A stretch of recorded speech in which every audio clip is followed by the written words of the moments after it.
tujaendelea na ujumbe wa neno la Mungu, basi ni vema tungemwomba Mungu.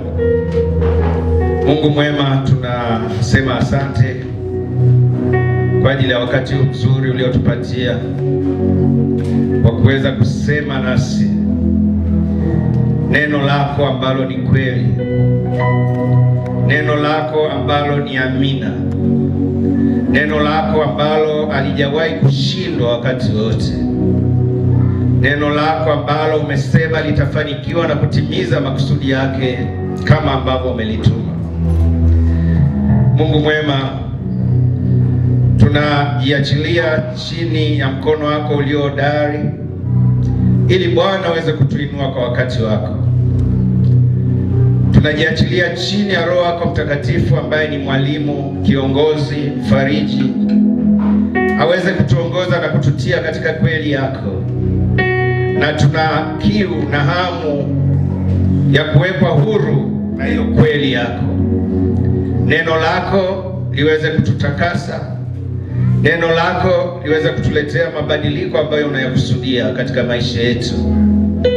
Neno lako likatupatie nguvu zaidi ya kuendelea mbele, katika jina la Yesu.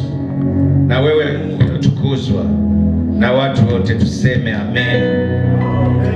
Amen. Shangilie Mungu zaidi. Tunaweza kukaa.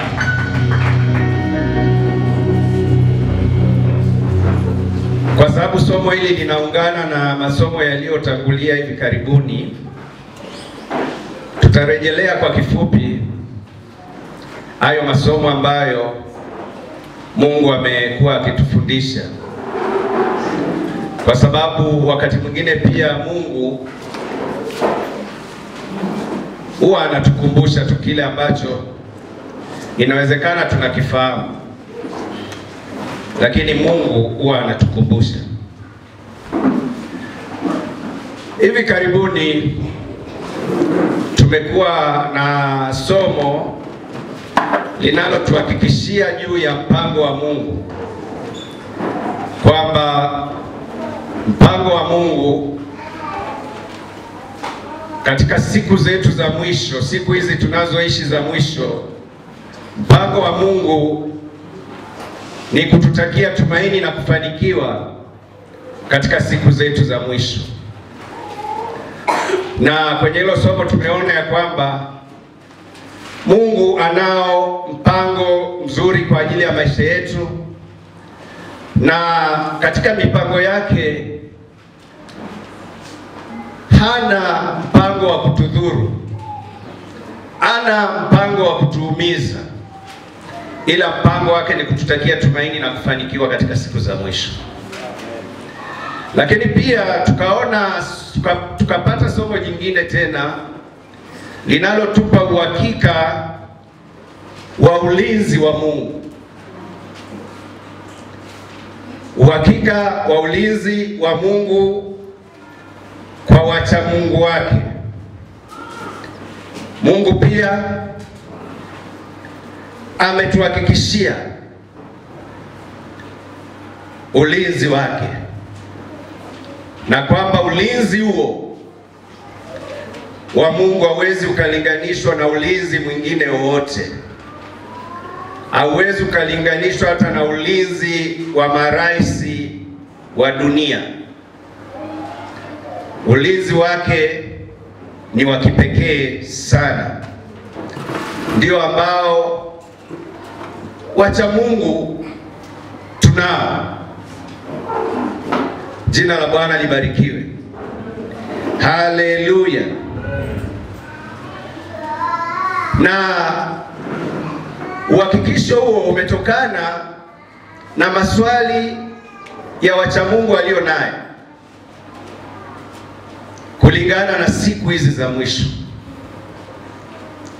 Kuna maswali mengi ambayo wacha Mungu wanakuwa nayo kulingana na matukio yanayotokea katika siku za mwisho.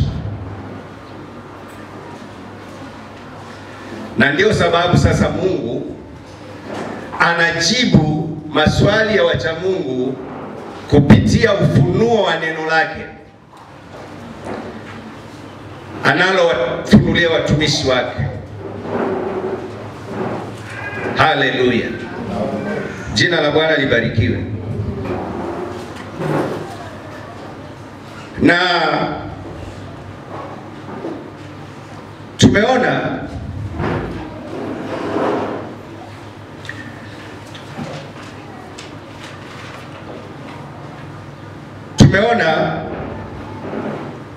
Mungu ndiye mwenye majibu, na pia tumeweza kufahamu Mungu mwenye majibu na anayetoa msaada ni Mungu yupi?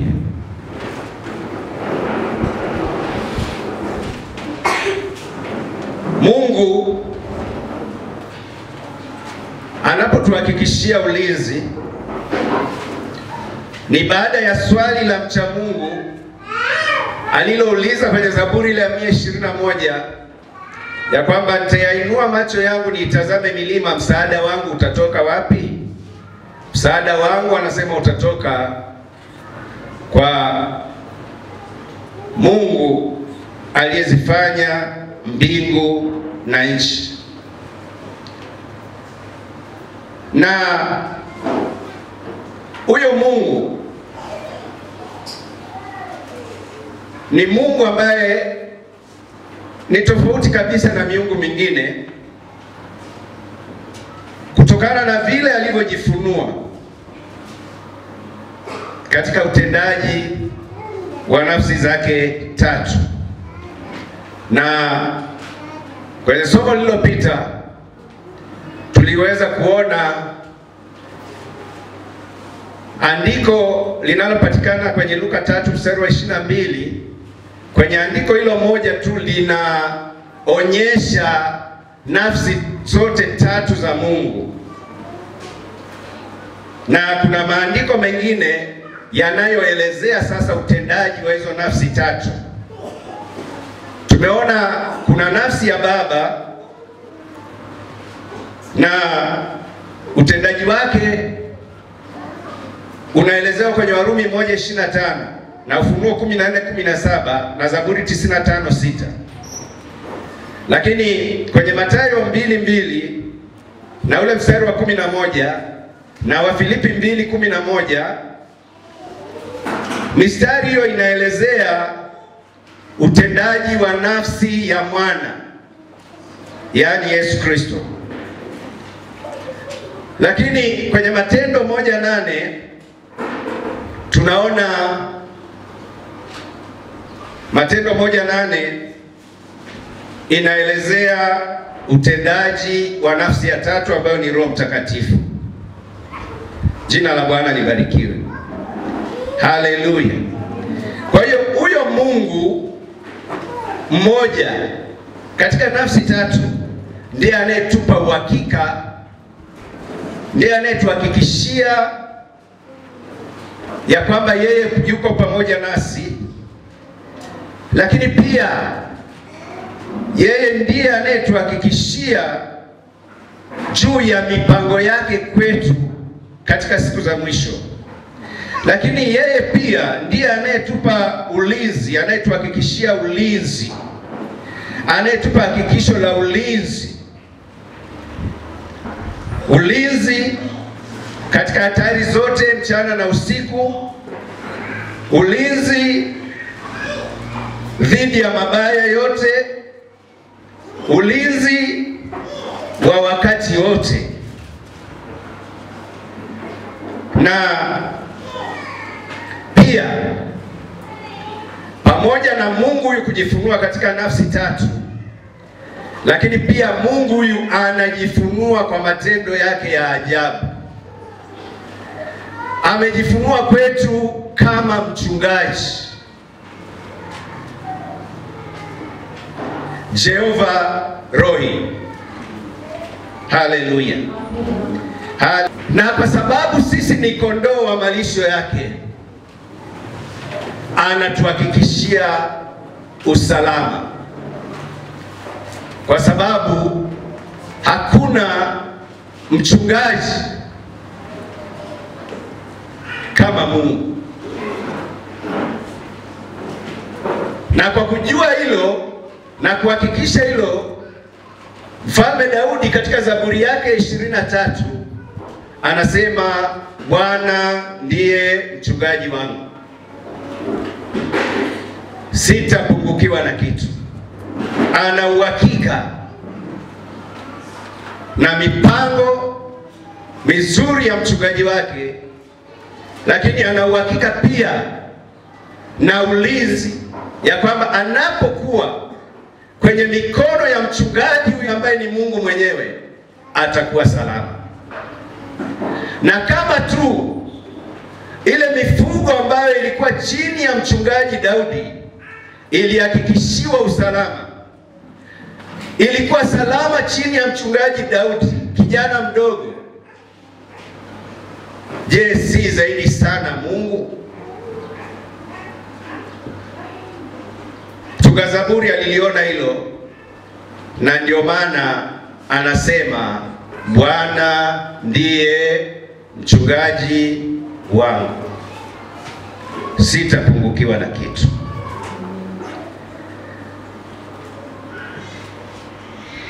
Huyu Mungu ambaye ni Jehova Roi alijifunua kwa nafsi ya mwana. Ndio maana Yesu anasema kwenye ile Yohana 10, mimi ndimi mchungaji mwema. Mchungaji mwema hutoa uhai kwa ajili ya kondoo wake.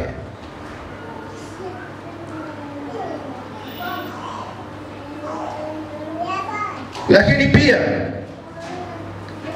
mchungaji huyu mwema ambaye ni Yesu Kristo, kabla ya kupaa kwenda mbinguni, katika maombi yake kwenye ile Yohana 17 alijiweka wakfu yeye mwenyewe kwa ajili ya kanisa alilolinunua, kwa ajili ya kondoo wake. Akasema, siombi kwamba uwatoe hapa ulimwenguni, bali ninachoomba uwalinde na uwatakase kwa ile kweli, neno lako ndilo kweli. Akasema, mimi mwenyewe najiweka wakfu kwa ajili yao ili waweze kutakaswa. Na tunaona huyu mchungaji mwema alituombea ulinzi. Naomba uwalinde, naomba uwatakase. Lakini pia alitamka ya kwamba atakuwa pamoja nasi mpaka ukamilifu wa dahari. Sasa masomo haya yaliyotangulia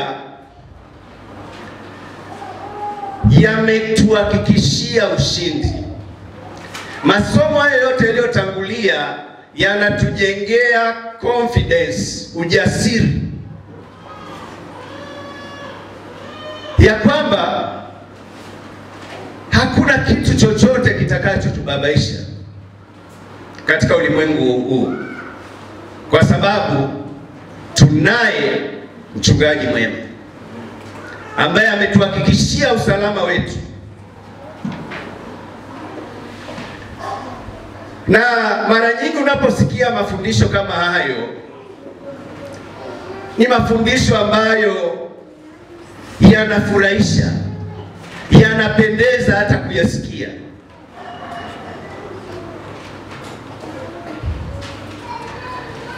Tatizo linakuja pale unapokutana na matukio ambayo yanakuwa kinyume na kile ambacho Mungu alikuhakikishia. Mungu amekuhakikishia ulinzi, lakini umetoka ukiwa na furaha, umelipokea hilo neno kwa furaha na unajiamini na unaondoka kifua mbele, ukijua Mungu amenihakikishia ulinzi, Mungu amenihakikishia usalama. Kwa hiyo kama ni safari, nitasafiri salama, kwa sababu Bwana yuko pamoja nami.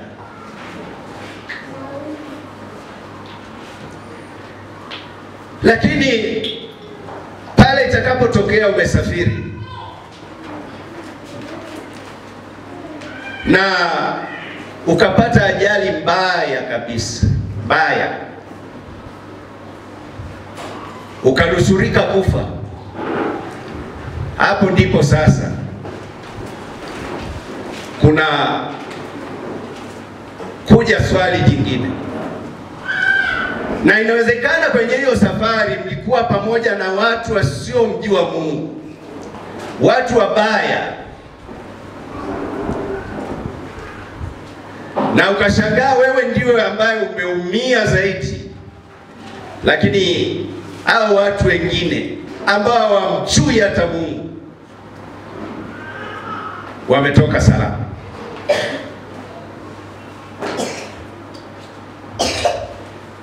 Hapo sasa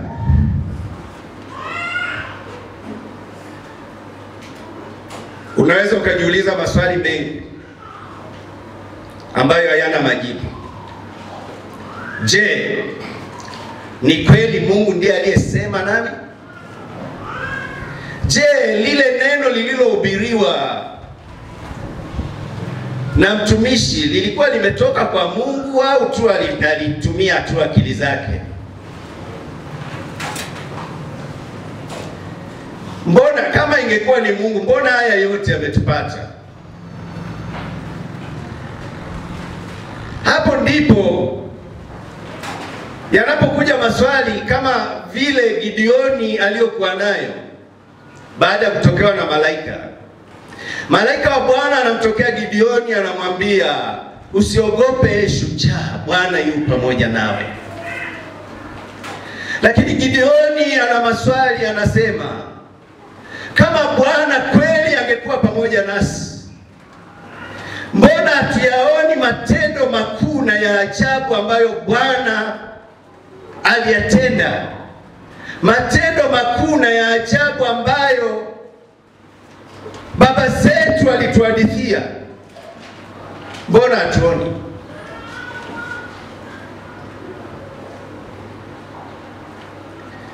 Hayo ndio maswali ambayo yanampata mtu wa Mungu baada ya kusikia neno la Mungu. Na anapokosa majibu kwa watumishi wa Mungu ambao wanaelewa ya kwamba neno pia huwa linapitishwa kwenye moto, neno pia huwa linapimwa ili liweze kuthibitika kwa mtu. Unajua, hata kama itatokea kinyume na neno la Mungu, kwa sababu ya kuelewa ya kwamba neno la Mungu linapimwa, utaungana na Ayubu, mtumishi wa Mungu, ambaye aliweza kuelewa hiyo siri. Maswali yalipokuwa mengi, hata kutoka kwa marafiki zake wa karibu, maandiko yanasema Ayubu aliendelea kuamini neno la Mungu, kwamba Mungu si dhalimu hata asione uchamungu wake. Kwa sababu unaposoma kitabu cha Ayubu, kinaanza kumwelezea Ayubu ya kwamba alikuwa ni mtu mkamilifu. Kwa hiyo neno la Mungu lilikuwa linamtaja Ayubu kwamba ni mtu mkamilifu.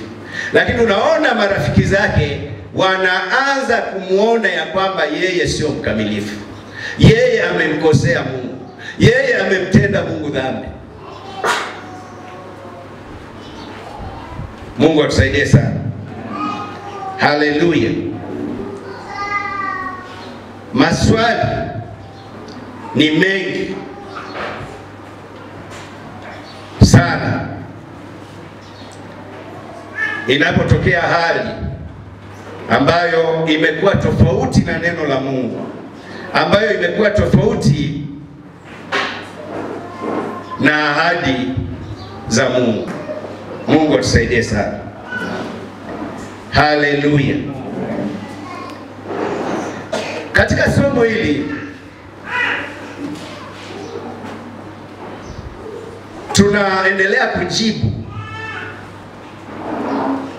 tunaendelea kujibu swali hili jingine. Sio swali la kutafuta msaada wa Mungu, bali swali ni kwa nini wacha Mungu, watenda haki wanapitia katika mateso makali na hata kuuawa ukilinganisha na watu waovu. Yaani unapoangalia wenye haki, wenye huruma na watu wa Mungu, wanaopiga kelele kwa ajili ya watu wa Mungu, lakini ndio ambao wanapatwa na mabaya, ndio ambao wanakabiliwa na hatari mbalimbali, na hizo hatari zinawapata, na watu wabaya wanabaki kustawi. Na hiyo inaleta maswali mengi. Tukisoma kwenye kitabu cha nabii Yeremia, haleluya, Yeremia 12 mstari ule wa kwanza, tunasoma hivi. Utaelewa hapo hicho ambacho nimeanza kukisema. Wewe u mwenye haki, Bwana, nitetapo nawe, lakini nitasema nawe katika habari ya haki. Mbona njia ya wabaya inastawi? Mbona wote watendao hila wanakaa salama?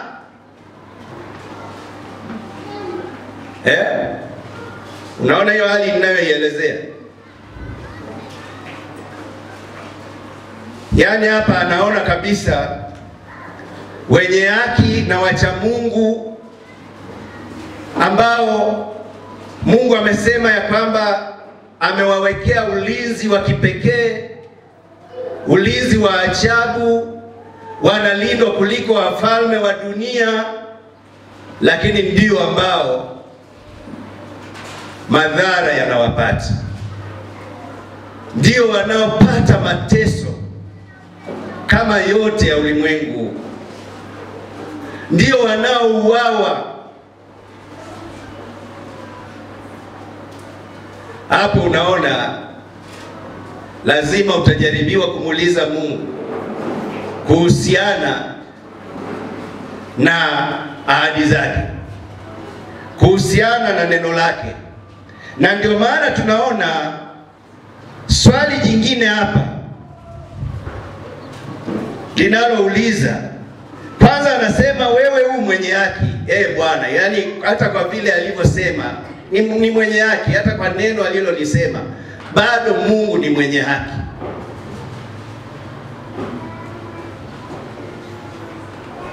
Bwana, nitetapo nawe, lakini nitasema nawe katika habari ya haki. Unaona? Yaani anaona kwenye habari ya haki ni kama vile wacha Mungu au watenda haki hawatendewi haki, kwa sababu kutokana na kutenda kwao haki walitakiwa wavune matunda yanayotokana na kutenda kwao haki, walindwe, wabarikiwe. Lakini unaona hapa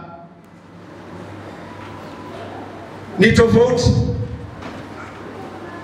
na ndio maana anauliza, anasema mbona njia ya wabaya inastawi? Yaani wanazidi kufanikiwa. Mbona wote watendao ila wanakaa salama? Mungu atusaidie sana. Haleluya. Jina la Bwana libarikiwe. Na somo hili sasa ndio lina majibu.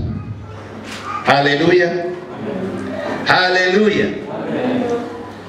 Lina majibu ya maswali haya. Ni kwa nini mwenye haki ateseke? Na sio tu kuteseka, hata auawe. Na wakati huo, kama ambavyo Biblia inasema, wabaya wanaendelea kustawi, wabaya wanaendelea kushangilia, wakisema yuko wapi Mungu wao? Yuko wapi Mungu wake aliyemtumaini?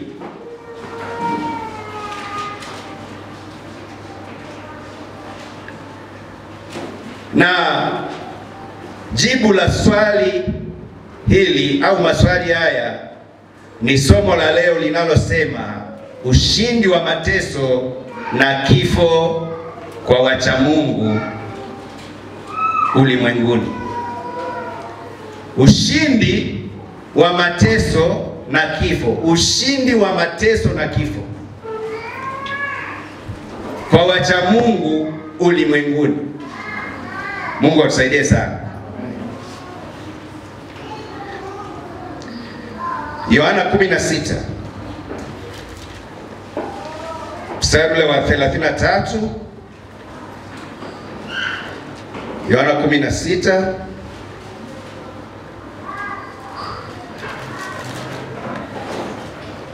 33 lakini pia Wafilipi 1:21.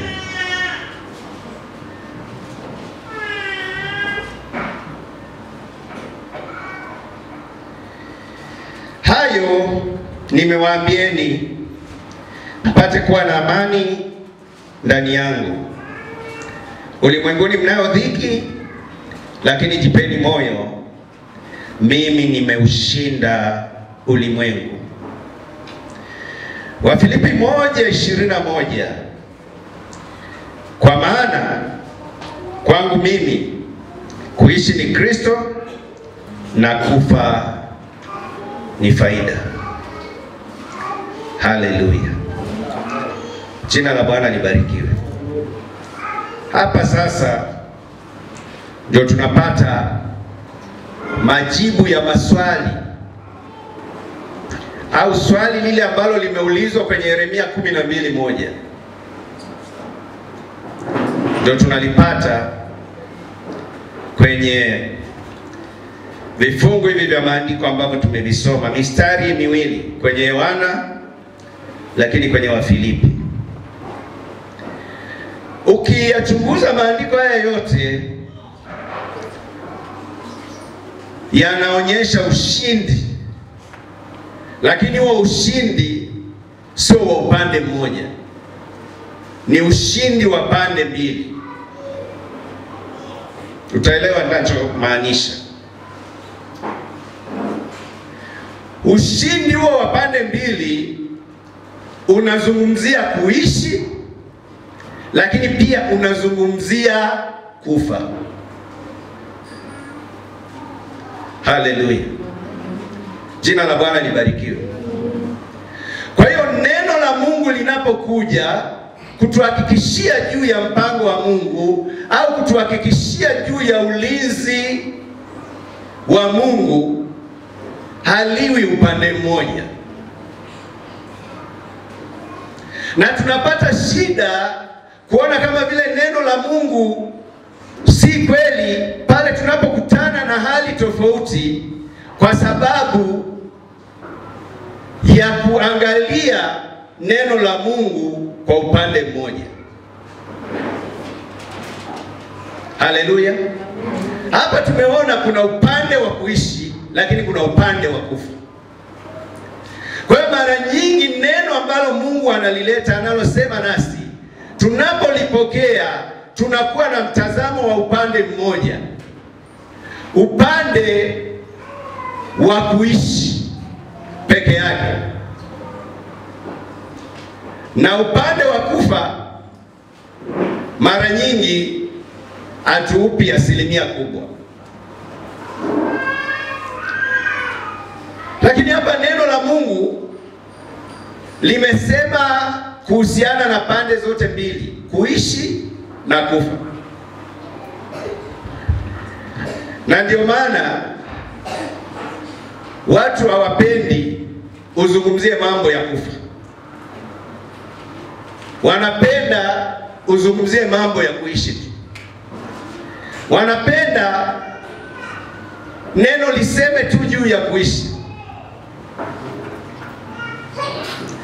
Na hiyo ndio sababu inapotokea tofauti ya matarajio, hapo ndipo watu wengi wanapojikwaa kuhusiana na neno la Mungu. Mungu atusaidie sana. Haleluya. Haleluya. Neno la Mungu linapozungumzia kuishi, kama ambavyo tumesoma kwenye Yohana 16. Yohana 16 anataja mambo mawili. Anataja hali iliyoko ulimwenguni. Anasema ulimwenguni mnayo dhiki. Dhiki ni pamoja na kuteswa na kufa. Ndizo dhiki zenyewe ambazo unaona wanafunzi wa Yesu, mitume karibu wote isipokuwa tu hata mtume Yohana, na yeye alikutana na hizo dhiki, ila yeye hakuweza kuuawa kwa hizo dhiki. Lakini hawa mitume wengine karibu wote waliuawa, walipata dhiki na bado wakauawa. Kwa hiyo pamoja na kwamba Yesu aliwahakikishia ya kwamba atakuwa pamoja nao hata ukamilifu wa dahari, yeye ndiye atakayekuwa mchungaji wao wa kuwachunga. Lakini neno la Yesu alikuishia hapo. Haleluya. Haleluya. Halikuwa la upande mmoja, kwa sababu yeye aliyesema usiue ni yeye pia aliyesema usiibe. Haleluya. Yeye aliyesema utapita katika bonde la uvuli wa mauti ni yeye huyo aliyesema atakuwa pamoja nawe katika hilo bonde pia. Haleluya. Jina la Bwana libarikiwe.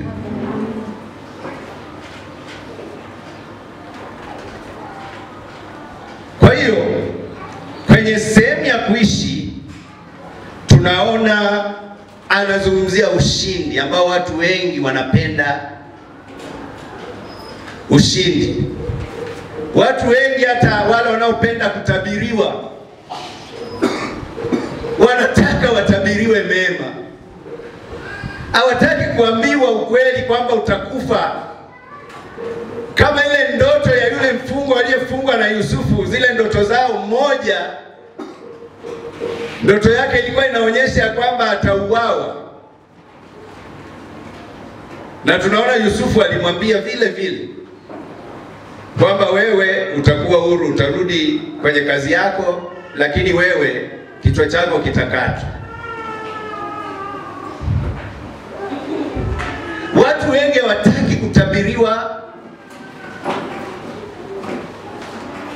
utabiri unaozungumzia kufa. Wanataka watabiriwe kuishi. Na ndivyo ilivyokuwa kwa yule mfalme ambaye alikuwa kinyume na Mikaya na akaambatana na wale manabii 400 wa uongo.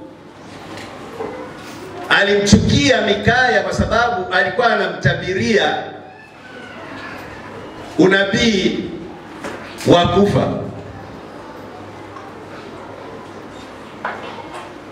Mungu atusaidie sana. Haleluya.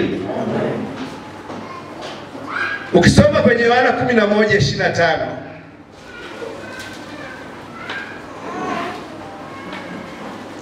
tunaona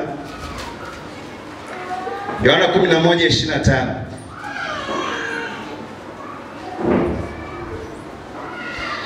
Yeye anipendaye,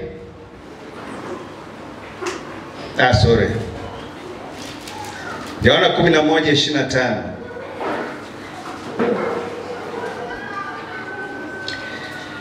Yesu akamwambia, mimi ndimi huo ufufuo na uzima. Yeye aniaminie mimi, ajapokufa atakuwa anaishi. Haleluya. Jina la Bwana libarikiwe. Sasa unaona huo haleluya. Haleluya. Unaona huo ufunuo unazungumzia kufa, lakini pia unazungumzia kuishi. Ni ufunuo wa pande mbili. Sawa? Haleluya.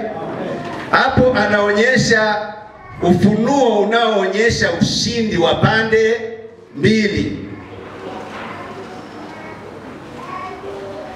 Na hata kwenye Wafilipi hiyo 1:21 anasema, kwangu mimi kuishi ni nini? Ni Kristo. Upande mmoja, ufunuo upande mmoja ambao watu wanataka waambiwe waishi, kwa kwamba wataendelea kuishi. Lakini kabla mstari haujaisha anasema kitu ambacho watu wengi hawataki kukisikia. Anataja hata kifo. Anasema na kufa ni faida. Haleluya. Jina la Bwana libarikiwe. Kwa hiyo unaona, inapokuja kwenye swala la kufa, watu hawawi na matarajio makubwa, lakini wanakuwa na matarajio makubwa zaidi ya kuendelea kuishi duniani. Yaani ni kama vile dunia imewashika sana, watu hawataki kuondoka kwenye hii dunia. Ndio maana yule mwimbaji akaimba akasema, tusishukwe na dunia na dhambi kutulemea, tutupe vya chini pia, twende wapi? Mbinguni kwa Bwana. Haleluya. Na kwa sababu watu wameshikwa na dunia, ndio inakuwa shida hata kujiandaa kwa ajili ya kufanya maandalizi kwa ajili ya maisha mengine baada ya haya. Ni rahisi mtu kuhangaika na mambo ya hapa duniani na kusahau kutengeneza maisha yake yajayo.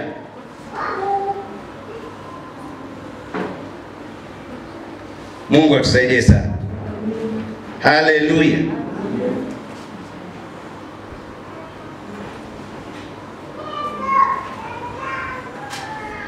Na katika kuonekana kufanikiwa katika mipango mibaya ya shetani au adui, kama ambavyo tuliona kwenye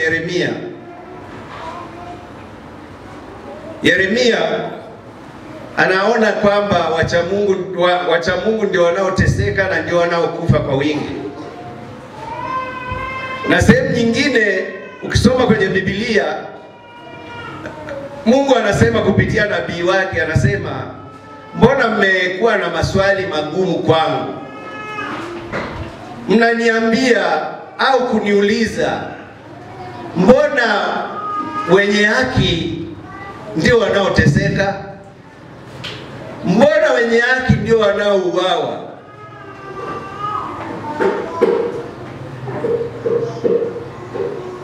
Na mbona wabaya wanazidi kufanikiwa?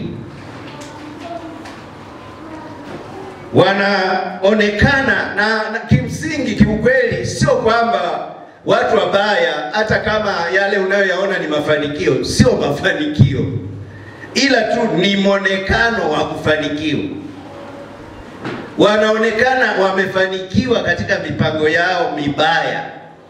Yaani ile mitego ambayo wanawawekea watu wa Mungu inawanasa watu wa Mungu.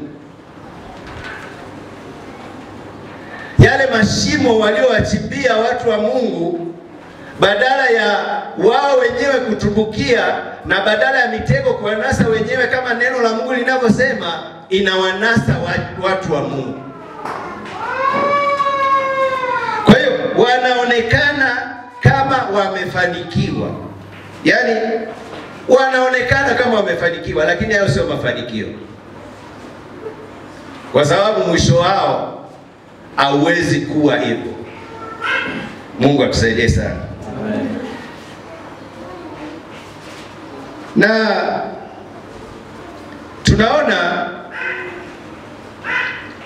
tunaweza kuona hicho kinachoonekana kama ni mafanikio, tunakiona kwa Yesu Kristo. Tunaona Yesu Kristo aliweza kusalitiwa na Yuda Iskariote na akakamatwa.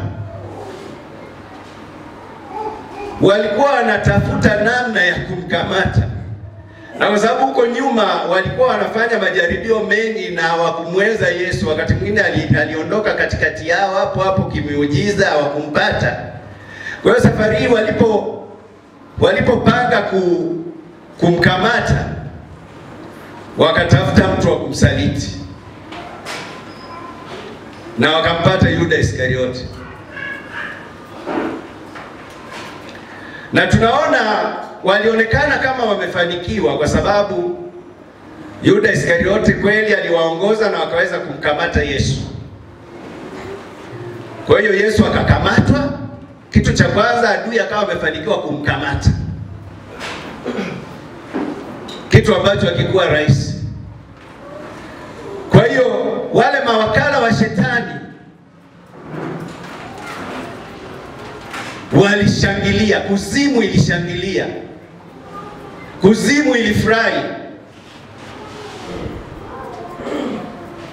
Na baada ya kumkamata walianza kumtesa. Walikuwa na hasira naye, na mwisho wakamuua. Na Yesu akafa kifo cha aibu msalabani.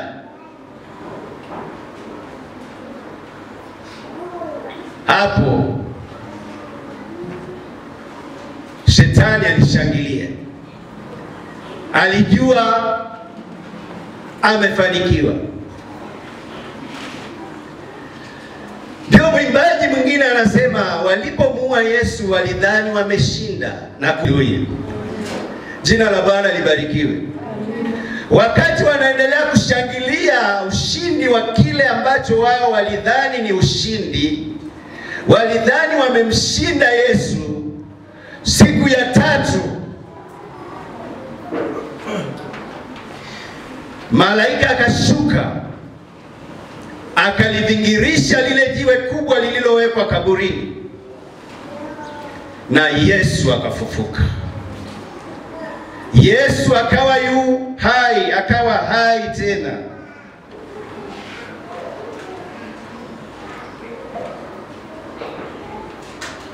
Hapo tunaona ya kwamba neno lilipitia katika majaribu, lakini neno la Mungu lilipenya. Neno la Mungu likashinda. Neno la Mungu likawa ni kweli. Haijalishi hata kama wanafunzi wa Yesu walirudi nyuma wote, wakarudia kazi zao, walikuwa wamekata tamaa, lakini neno la Mungu lilishinda. Haleluya. Neno la Mungu lilipenya. Neno la Mungu likawa kweli. Usilitilie shaka neno la Mungu. Hata kama unaona kuna mazingira ambayo unaona kama yanaenda kinyume au yanakuwa tofauti na neno la Mungu.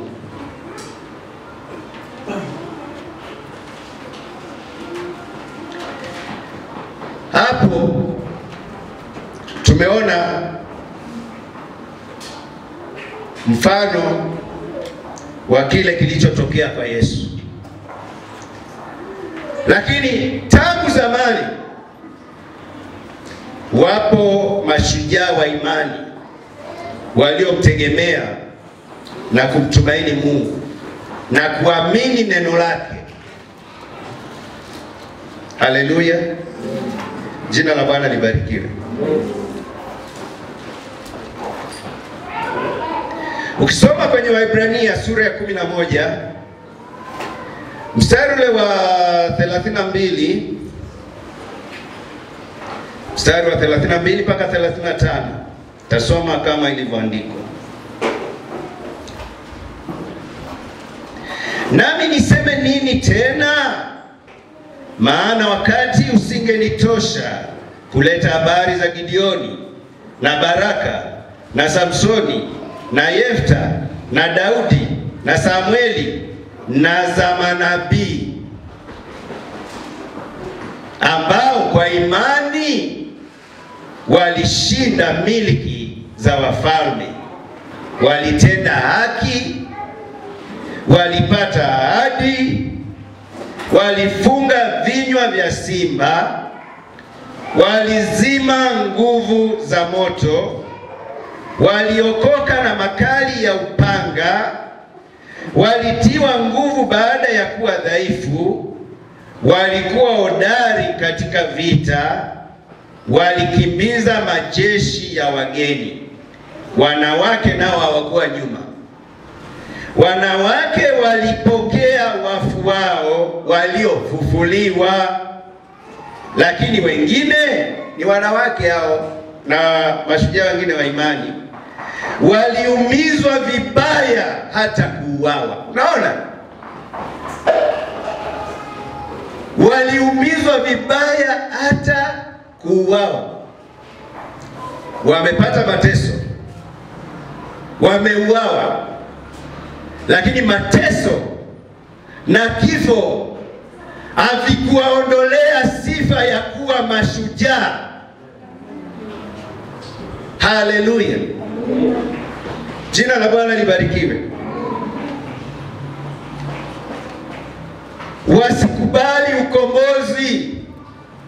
Wasikubali ukombozi. Yaani kuna watu hawakutaka kukubali haki yao au kile ambacho wanakiamini wapotoshwe.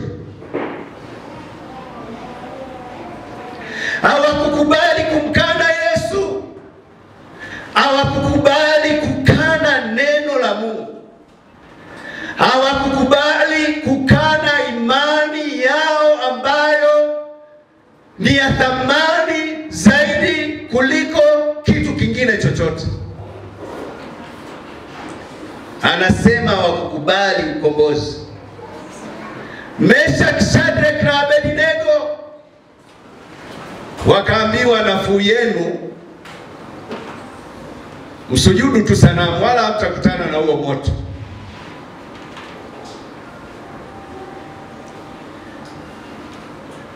Wakaona imani yao ni ya thamani, Mungu wao ni wa thamani, wanamjua Mungu wa kumwabudu.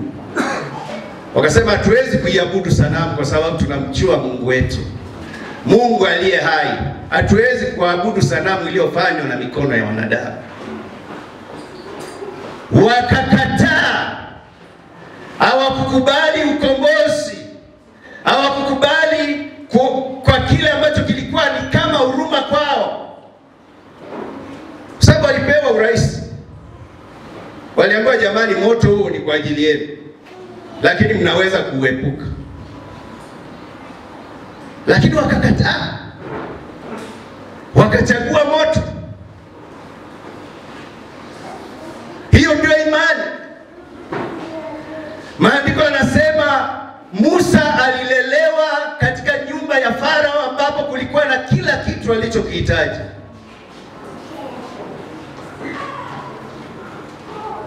Lakini maandiko yanasema Musa alipokuwa mtu mzima hakutaka tena kuendelea na ule ambao ulikuwa unaonekana kama ni unafuu wa maisha kwake. Ingekuwa vijana wa sasa hivi amepata nafasi kama ambayo Musa alikuwa nayo, angeweza kutoka kweli? Vijana ambao hawataki kufanya kazi kwa mikono yao wenyewe na kupata mahitaji kwa ajili ya maisha yao, na badala yake wako tayari kulelewa na wamama wanaitwa mishangazi.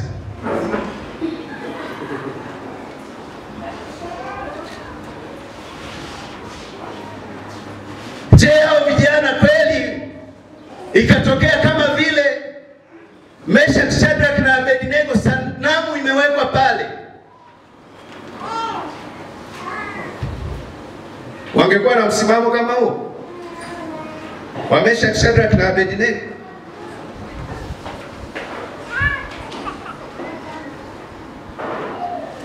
Na mara nyingi mtu wa Mungu mwenye imani ambaye ni shujaa anapokataa mambo ya dunia hii anaonekana kama amechanganyikiwa. Wewe unafikiri watu walikuwa na picha gani kuhusiana na Musa? Mtu ambaye alikuwa na haki zote, anajulikana ni mtoto wa Farao, haki zote anazo, hakuna mtu anayemgusa. Lakini anayaacha yale maisha, anaondoka akiwa na nguo zile zile tu alizovaa, anakimbia, ameacha masanduku ya nguo zake, ameacha kila kitu, anakimbia na kwenda jangwani. Maandiko yanasema Musa akachagua kupata mateso, tofauti na watu wengine wanapochagua kupata raha.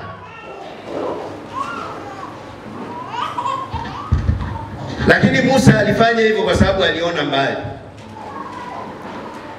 Maandiko yanasema ya kwamba Musa alifanya hivyo kwa sababu alipiga hesabu, akasema hizi raha nilizonazo hapa ni za kitambo tu, ni za muda mfupi tu, zinapita. Akapiga muda wake wa kuishi hapa duniani na ule muda ambao kuna maisha baada ya haya, kwenye maisha ya umilele.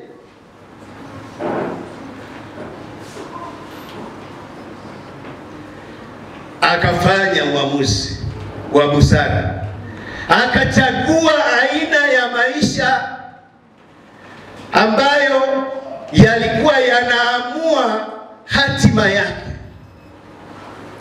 maisha yake ya baadaye yatakuwaje.